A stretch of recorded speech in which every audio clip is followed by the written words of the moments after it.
We have people who have an expendable income of $5 a week. Nazareth House just opened their 4th house in Montreal. Nazareth Community is a non-profit which provides housing and support for individuals experiencing homelessness, mental health issues, and addictions. The needs are not going away, especially post-COVID. There has been a real gender bias. There's more women on the streets. There's more evidence of domestic abuse. There is higher rates of inflation.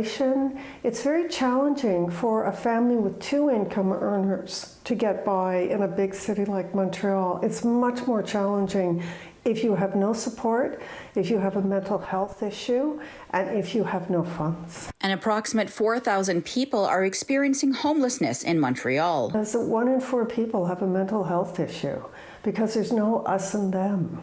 Our residents have been or are Gazette editors, engineers, Cirque du Soleil, trapeze artists, all walks of life.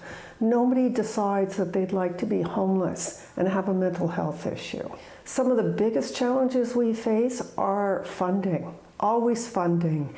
56% of our funds come from donors like yourselves, just people who are very committed to our community. Jennifer Willard works as a manager of client services for Nazareth Community. She says they're experiencing many of the same problems being experienced by healthcare workers in this province. There's a lot of turnover, there's a lot of shortage of workers, and we can feel that as well here.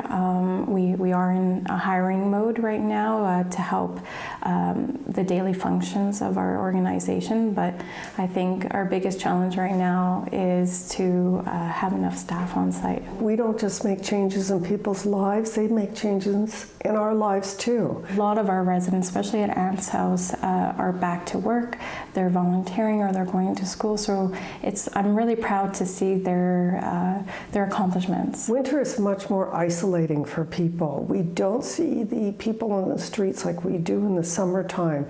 But I'd like to really stress that the need is still there, even if we don't see it. Thank you. For more on how you can get involved, visit nazarethcommunity.com. In Montreal, Fariha Naqvi-Mohamed, City News.